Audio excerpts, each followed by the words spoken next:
Sports cars are in trouble. The Mustang bombed last year.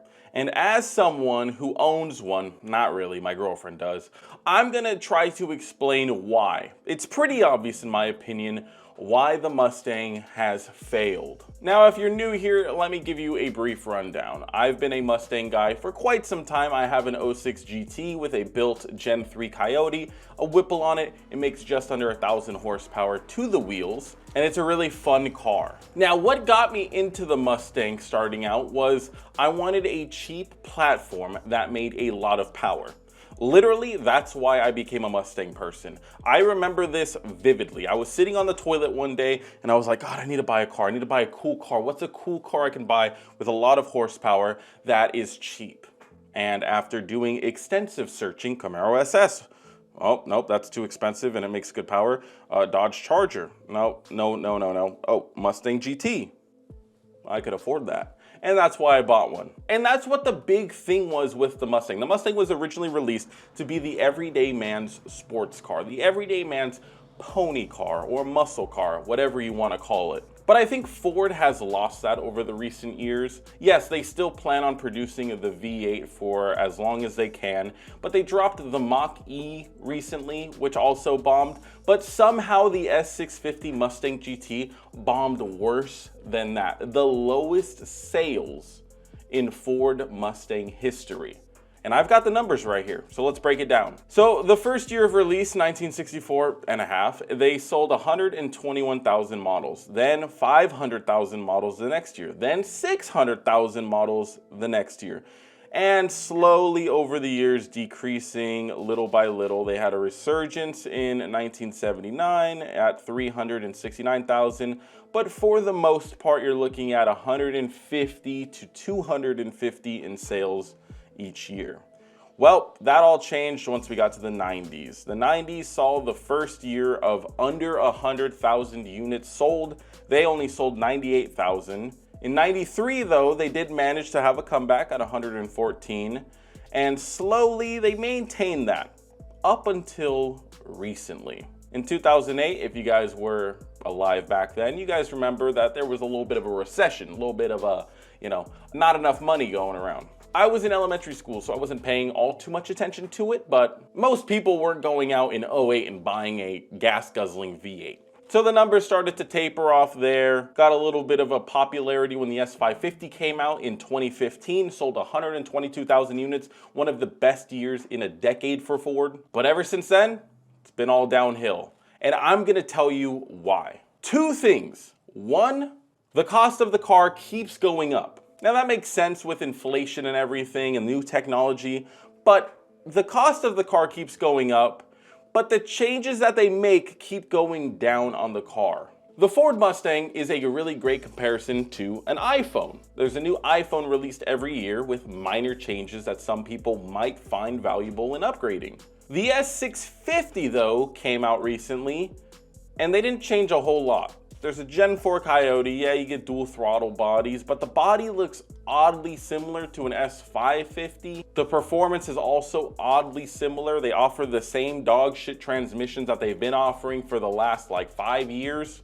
And they just added 2 iPad screens. And the worst thing they could have done is they released it with locked ECUs. Now, I'm not a EPA or environmentalist guru. I don't understand personally why they are released with locked ECUs. I don't know if that's a company thing or a government thing, but long story short, you cannot modify the S650 Mustang by yourself. You cannot do it. You cannot throw on some intakes, you cannot throw on some long tubes, and you can't tune the vehicle. You could do those things, but you can't tune the vehicle essentially. So when you have a car tailored towards car enthusiasts and people wanting to build their own platforms and have fun and go to car meets, but you restrict them on what they can do, and then you release a half-baked update for the car, no wonder the car is failing. My girlfriend bought one earlier last year, and although she does like it, she barely drove it last year. She preferred to just daily drive her Lexus, and even when she was on her days off,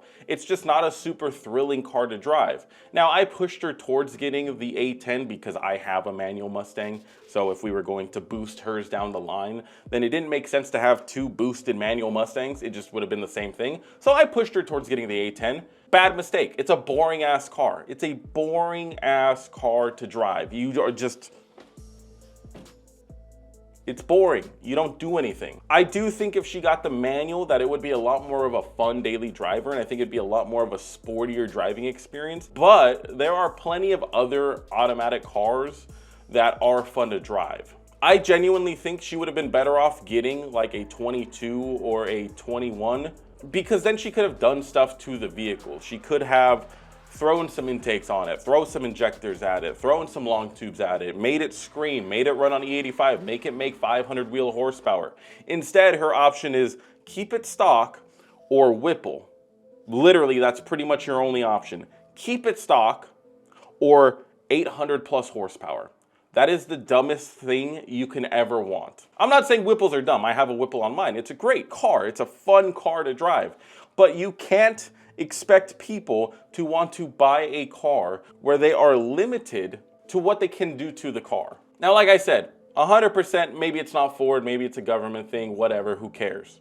Eventually, the ECU will get unlocked, and I do think once it gets unlocked, sales are going to rise. It's just my prediction, personally, once people actually see the capabilities of the Gen 4 Coyote, I think people are going to be blown away. But as of right now, there's really no point into buying an S650. The looks, yeah, it looks better a little bit than the S550, but it essentially looks like an S550. The performance, yeah, it's a little better, but you have a locked ECU, so you can't really do anything to the car. The interior, I wouldn't even say it's a better interior. I don't like the two iPad screens. I like the digital display in the S550s, the later generation, because it still looks like a display in the middle. It doesn't look like if someone just taped an iPad to your dash. So there's really no point in buying the S650 when you look at it like that.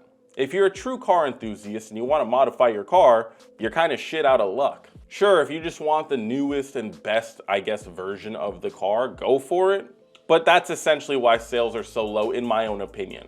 Put it this way, when the 2018 Mustang GT came out, when the S550 got its facelift and it got its Gen 3 Coyote, it started out at $35,000 for the base GT model. Now, sure, with the base GT model, that might include the MT82, maybe a couple extra thousand, you're looking at $38,000 and you get the A10. But still, sub $40,000 in 2018 for the base model. And you can get the premium starting at $40,000. Fast forward to 2024, and the base GT starts at $45,000, a $10,000 increase from the last generation. The thing that made the Mustang so great in the first place was its affordability and being the everyday man sports car. And slowly but surely, that is slowly getting pushed out the door. And yes, you can probably blame it on the new technology and the new features that they're putting in the vehicles, but $10,000 in MSRP jump is kind of insane. If we rewind the clock just a little bit more to 2014, the base GT back then started at $31,000. So an increase of about $4,000 in 4 years. About $1,000 a year if you look at it like that. From 2018 to 2024, you're looking at an increase of $10,000 in only 6 years' time. That's a lot bigger than $1,000 a year. Also, just doubling down with how big an issue the price is for the car, if you're looking at a $45,000 or $50,000 Mustang, hell, even in the 60s or 70s, depending on what trim level, there are so many more options that are just outright better.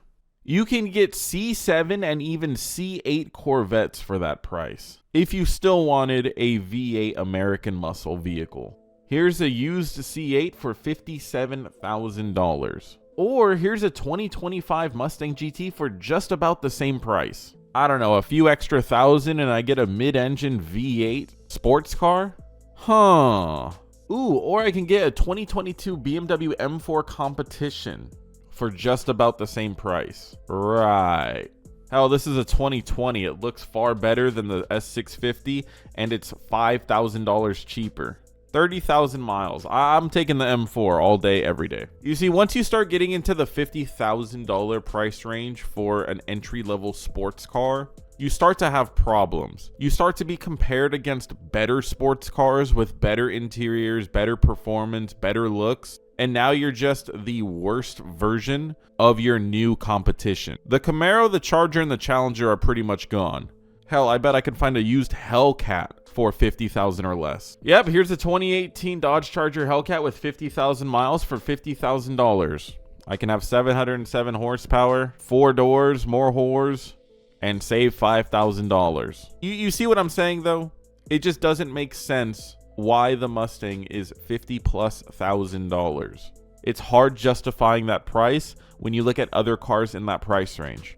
And before anyone says, oh, well, you can make the Mustang much faster for less money. You throw a Whipple at it. Hey, you throw a Whipple at that thing and it's going to be pretty darn quick. None of those cars will be able to touch it. We're talking about general sales. The dollar for the value doesn't make sense stock for stock. Your money can be better spent elsewhere. I'm a Mustang guy, and I'm telling you that there are better options dollar for dollar. So I also do blame the price of the car of being a little bit of a factor when coming to the sales. The vehicle just doesn't justify the purchase price. Yes, it is slightly better, but slightly better, not $10,000 better. Like I said, this is all just my opinion. This is just my car guy's brain of looking at it. I'm sure there's many more reasons on why the sales are so bad, but this isn't good for sports cars in general. If the Mustang, the flagship, one of the longest running sports cars, is starting to fail and sell poorly, that's not good for other automakers. Other automakers are going to be very scared of releasing cars in this market because there's just no demand for them. The reason why a lot of people started making pony cars is because the Mustang was selling like hotcakes. Everybody wanted a little piece of the pie, and then we had some nice friendly competition, and everybody was trying to outdo the next person. Fast forward to now, there's not really much competition, not really much innovation, and not much is changing. To further prove my point, this just dropped as I was editing this video. The new GT350 and GT350R was unveiled, and it's just a 5.0 with a Whipple, which is already an option you can get. It's literally just a 5.0 with a Whipple. Yeah, it comes with more carbon fiber and more aero and a roll cage, but you're getting a supercharged 5.0 for $110,000. It's not even a GT500, it's a GT350. So what are they gonna do for the GT500? A twin turbo 5.0? They're so lazy they can't even come out with anything new. Why wouldn't they get like the 5.2 Voodoo again? Why wouldn't they do something with that motor? Why are they just sticking to the Gen 4 Coyote and playing it safe? There's no competition. There's no reason to innovate. There's no reason. $110,000. Shit, maybe I should sell my Mustang for $150,000. Oh, and they're only making 562. Maybe because they already sell Mustangs with Whipples from factory, so I guess it has to be special somehow.